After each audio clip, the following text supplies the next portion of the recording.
Post बनता है, जबकि करीब 60% से ज्यादा हमारे युवा से बना हुआ बिहार है। और इनकी बातों को उठाने अगर कोई जाए या उठाने की कोशिश करे तो अभी रिसेंट में दिखा कि लाठी डंडे खाने पड़ते हैं, कोई सुनने वाला है नहीं। बहुत बार युवाओं को अपनी बात रखने का शायद सही माध्यम भी नहीं मिल पाता है, कोई उसके लिए सजा के उसकी बात को सही फोरम पे रख भी नहीं रहा है, और इसको पॉलिटिकल यूज किया जा रहा है युवाओं का, अपनी पॉलिटिक्स चपकाने के लिए युवाओं को यूज किया गया है। तो मुझे लगता है कि इस व्यवहार को मिलने के बाद मैं कहीं ना कहीं इस पे एक चोट जरूर करूंगा कि युवाओं को समझाया जाए कि उनको ऑलरेडी बिहार की दुर्दशा ने उनकी लाइफ को एक्सप्लॉइटेड कर रखा है, वो खुद फिजिकली भी ना एक्सप्लॉइट हो और अपने जाके किसी और की पॉलिटिक्स के लिए खुद जाके डंडे लाठी खाएं, उसके बाद अपना नामजद हो जाए, फिर उनकी वेरिफिकेशन रिपोर्ट में प्रॉब्लम हो, नौकरी पाने में प्रॉब्लम हो, और एक विशियस साइकिल में वो गोल गोल पड़े रहे।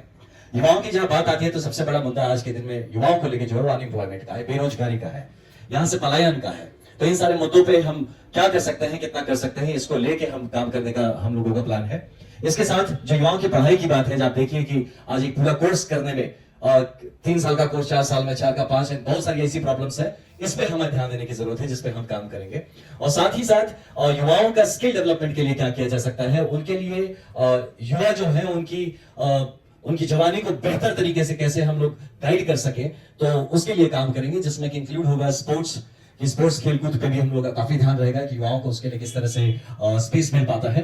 और इन सब के साथ युवाओं का राजनीति में भागीदारी कैसे हो सकता है, कितना हो सकता है, इसके लिए प्रोत्साहित करने का मैं मन बना रखा हूं। और साथ ही जहां तक हो सके मतलब ग्राउंड लेवल, एकदम बेसिक लेवल पे गांव से जाके जो युवा है जिन हर तरह के अवसर से महरूम है, उनसे बात करके, उनसे चर्चा करके किस तरह से उनकी लाइफ को एक बेहतर प्रगति के रास्ते पे ला सकते हैं, इस पे हम लोग काम करेंगे। इसी श्रृंखला में जैसा भी अध्यक्ष महोदय ने कहा कि एक 29 दिसंबर से जन स्वराज की तरफ से एक 20,000 किलोमीटर से ज्यादा का एक मोटरसाइकिल पे हम अभियान शुरू करने जा रहे हैं। और ये शायद किसी भी देश में किसी भी राज्य में, स्पेशली बिहार में ऐसा अभियान पहले कभी नहीं हुआ है, और कभी शायद हो तो अच्छी बात है। लेकिन इसमें आइडिया है कि जो 534 हमारे ब्लॉक्स है, जो प्रखंड है, कम से कम वहां तक पहुंचा जाए, और वहां से कितने हजार हम पंचायत या गांव कवर कर सकते हैं उसमें समाहित होगा। लेकिन हमारा जो फोकल पॉइंट होगा 534 प्रखंड को टच करते हुए ये पूरी बिहार की जर्नी को कंप्लीट करके पटना से शुरू होकर वापस पटना पे लाना है। पटना से पहले मगध और शाहाबाद रेंज होके ऊपर फिर सारण, तिरहुत, उधर से होते हुए भागलपुर से क्रॉस करके जमुई वगैरह होके वापस हम कैसे पटना पहुंचेंगे, डिटेल जल्दी शेयर किया जाएगा। आप सोचेंगे मोटरसाइकिल चलाने का क्या रीजन है, क्या चला, मोटरसाइकिल क्यों चला रहे हो? तो ये मोटरसाइकिल नहीं चलाना है। प्रत्येक दिन हम करीब 100 से 120 किलोमीटर के आसपास तय करने का इरादा है, ज्यादा से ज्यादा लोगों को टच करने का इरादा है, मिलने का इरादा है। सबसे इंपॉर्टेंट बात मैं आपको बताते, मुझे आपको भी इसमें इंटरेस्ट होगा कि जन स्वराज का प्योरली और कंप्लीटली पॉलिटिकल कैंपेन के तौर पे शायद ये बाइक रैली स्टार्ट होने वाला, जहां पे इसका पूरी तरह से नेतृत्व जो है वो हमारे जन स्वराज के नेता हैं, वो जो जमीन पे नेता है वो नेतृत्व लेंगे। उनके क्षेत्र में क्या करना है, कहां जाना है, कहां रहना है, खाना पीना, सोना, बात करना, सभा करना, ये सब हमारे लोकल नेता तय करेंगे। इसमें एक दो और इंपॉर्टेंट पार्ट है। आप सोचेंगे कि इस पूरे में आप तय कैसे करेंगे कि आपका ये रैली सक्सेसफुल हुआ कि नहीं। तो इरादा है कि जितनी जगहों पे हम जाते हैं, हमारे नेतृत्व से ये आह्वान रहेगा कि कितने नए हम सदस्य जोड़ते हैं। ये एक सदस्यता अभियान के तौर पे भी खड़ा हो जाएगा, जहां हमारे अभी जो जमीनी नेता है वो कितने कितने लोगों को लेके आते हैं, उससे उनके नेतृत्व की मजबूती भी तय की जाएगी, और उसका एक फीडबैक मैकेनिज्म मैं पर्सनली ग्राउंड पे जाके कहीं ना कहीं रीड करेंगे।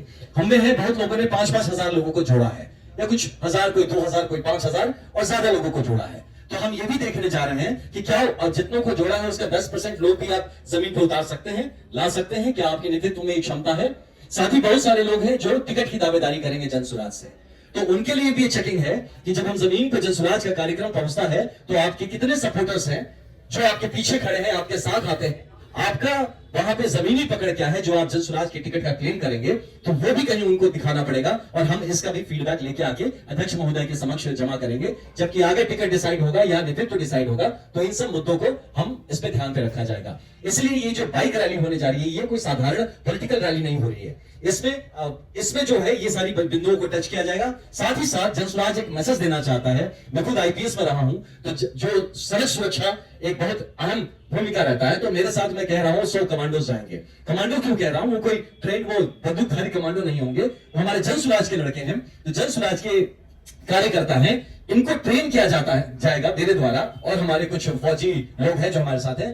तो क्या ट्रेनिंग होगा कि किस तरह से पूरे 20,000 किलोमीटर में 1 किलोमीटर के लिए भी आप अपना हेलमेट नहीं उतार रहे हैं, आप सुरक्षा का पूरा ध्यान रख रहे हैं, आप एक कतार में कैसे चल सकते हैं, किस तरह से रास्ते में बिना ट्रैफिक को डिस्टर्ब किए डिसिप्लिन से हम 20,000 किलोमीटर तय कर सकते हैं, इसका प्रयास है। साथ ही लेकिन जो पॉलिटिकल लोग जुड़ेंगे उनको सीखने की जरूरत है। आप मेरी इस बात को ये मत कहिएगा बाद में जब भीड़ देख के कि भैया वो क्या हो गया। मेरे जो 100 कमांडो जा रहे हैं ये इस बात को यथार्थ करके दिखाएंगे कि 100 की टुकड़ी में भी आप डिसिप्लिन रह सकते हैं। और यही मैसेज लेके सबके पास जाना चाहते हैं कि अगर खून बहाना ही है तो या तो बॉर्डर पे बहाओ और या तो जाके किसी ब्लड डोनेशन कैंप पे बहाओ, सड़क पे खून नहीं बहाना है। तो ये भी एक मैसेज होगा जन स्वराज की तरफ से, और ये लेके युवाओं को लेके मैं काफी उत्सुक हूं। और धन्यवाद देना चाहता हूं प्रशांत किशोर भैया का और हमारे माननीय अध्यक्ष जी का, जो इन्होंने मुझ पर भरोसा जताया, ये प्रभार दिया।